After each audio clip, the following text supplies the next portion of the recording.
Hello everyone, my name is Woodman, and I want to welcome you to my YouTube channel. In this video, we will be talking about being great listeners. This is important because to understand other people's arguments and viewpoints, we have to let them speak and listen to the information they convey to us. So far in this video series, I have been intentional about saying the word listen instead of hear. They might seem like they mean the same thing, but they are quite different. Hearing is a physical process where hearing is what happens when sound waves hit your eardrums and cause them to vibrate, sending electrical impulses from your ear to your brain.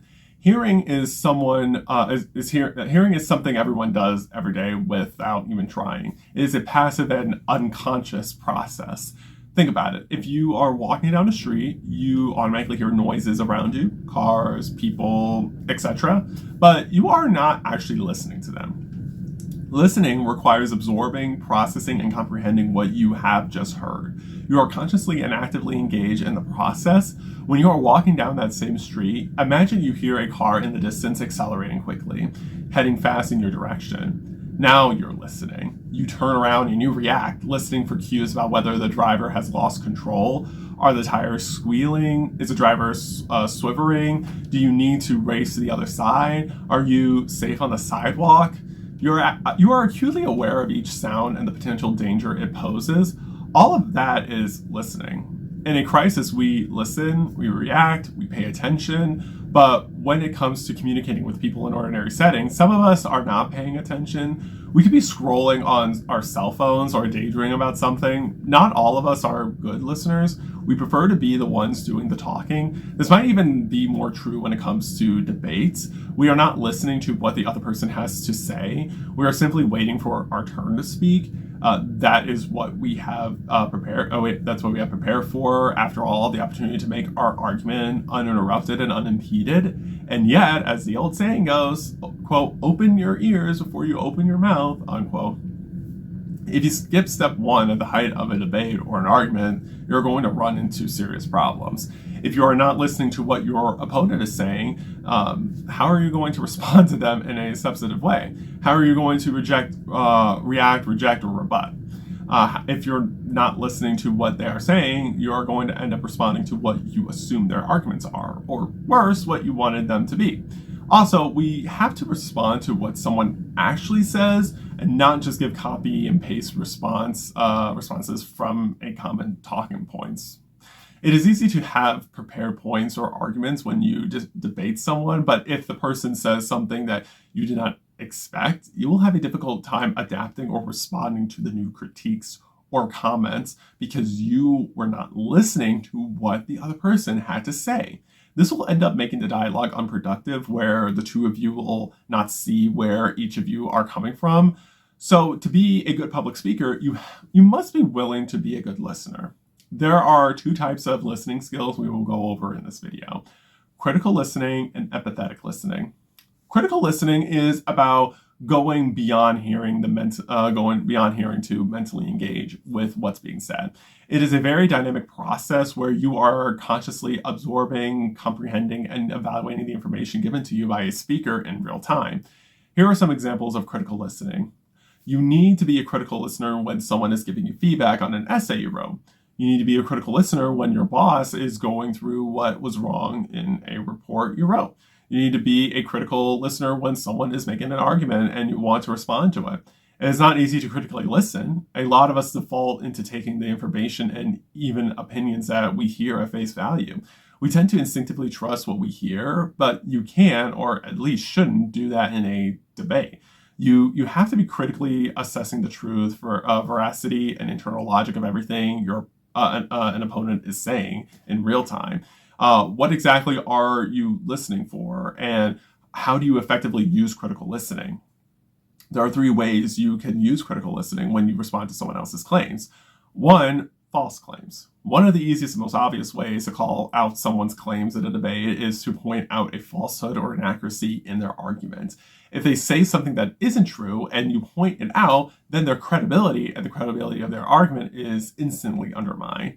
And it is critical listening that enables you to keep track of the various claims and contentions that someone is making, and then highlight any glaring or not so glaring mistakes or fabrications in their speech. 2, valueless arguments. Critical listening can help you poke holes in the supposed facts and claims of someone else. It can help you spot logical fallacies and contradictions within the scope of their argument. You should always be on guard for a flaw in the other person's arguments. You could try to keep a mental outline of their key points and then call the person out on anything that seems inconsistent. If you think, quote, did I just hear them say something in their statements that contradicts what they said moments earlier, unquote, then it shows you are listening critically and you can call out the person for giving an inconsistent statement. 3, concessions. Critical listening can help you can help you out of a tight spot. If you have recognized that someone else has a fair point or a strong argument, one that you perhaps don't have a rebuttal for, then throw them off balance by conceding to that point. The other person could have expected you to fight back, but you chose to let their point stand and have everything move on to something else. However, you cannot concede a point if you weren't listening when it was made in the first place. You have to be paying close attention to your opponent's claims, points, and arguments whenever they are speaking. Critical listening is a crucial tool to have at your disposal in an argument, but it is not easy and does not come naturally to a lot of us. You have to work at it like any skill. So here are some ways to improve your ability to critically listen. 1, keep an open mind. When you are arguing against someone, do not automatically assume that everything they are saying is wrong, silly, or dumb. Do not dismiss anything out of hand. Listen for valid points or clever lines that you will then need to address or concede in your own remarks. You should be confident in your own arguments, yes, but also remain open-minded enough to see where an opponent is strong or where you may have fallen short. 2, clear your mind. Put away any technology devices when you are listening. Do not daydream or worse, snooze as others around you are speaking and advocating for their claims. Pay close attention to whoever is talking. For one thing, it damages your credibility and standing with an audience to be seen as behaving in a rude or dismissive way. And just as importantly, you do not want to miss out on what is being said. How else will you know what needs to be addressed? So don't let yourself get distracted. Don't try to multitask. Don't let your mind get cluttered with unnecessary junk.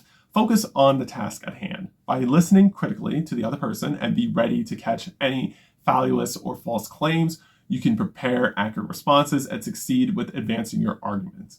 3, take notes. Critical listening benefits from a sharp mind and a good memory, but both can be bolstered by good old-fashioned note-taking. Numerous studies of students in school suggest that those who take notes when the teacher is speaking experience increased attention spans and higher concentration in class.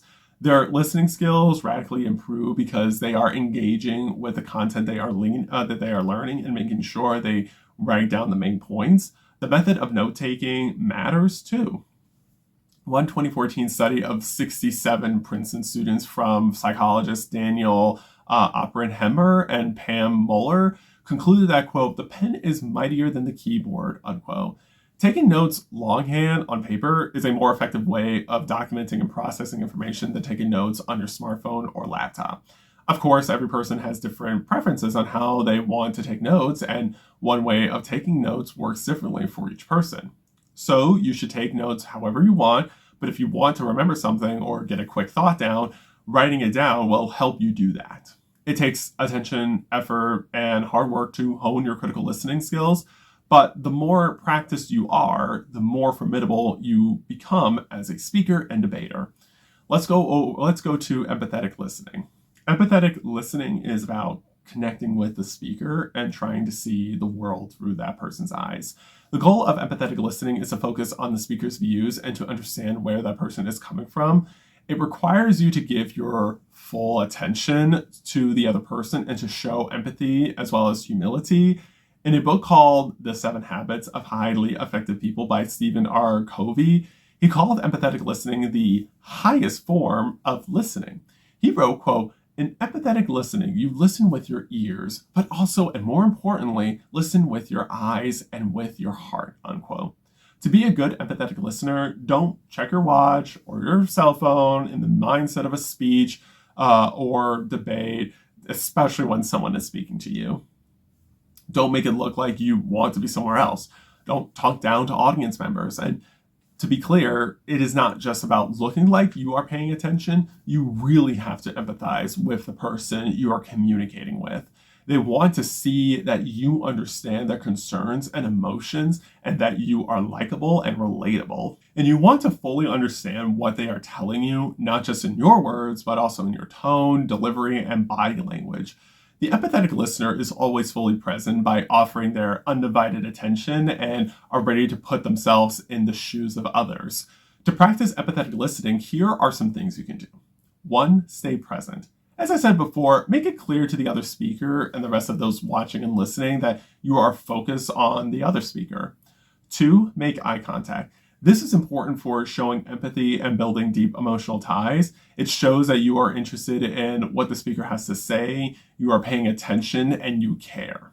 When you are looking directly at them and they are looking directly at you, it shows both of you believe in each other. 3, ask the right questions. This is where you pose questions to people that drive the conversation and then ask follow-up questions that you are listening to their answers.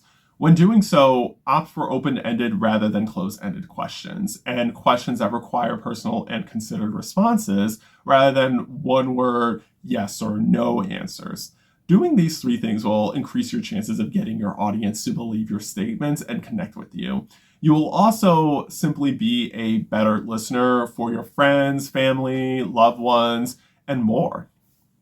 In conclusion, whether you are engaging with a general audience, another person, or both, it is important that you listen to people so they can connect more with you and be more open to your ideas and arguments if they feel they are being listened to. To be a good listener, critically or empathetically, it requires a mix of patience, concentration, and self-discipline. To debunk and criticize someone's arguments, you need to be a critical listener, and to connect with your audience, you need to be an empathetic listener. All in all, a key way to persuade someone is with your ears by listening to them. In the next video, we will talk about how to effectively use humor in your speech. Until then, please like this video, subscribe to my YouTube channel, and turn on the post notifications so you will be notified when I post my next video. I appreciate your support. Remember, you are powerful, you are capable, and you are the changemaker our society needs. Thank you so much for watching this video. I will see you soon.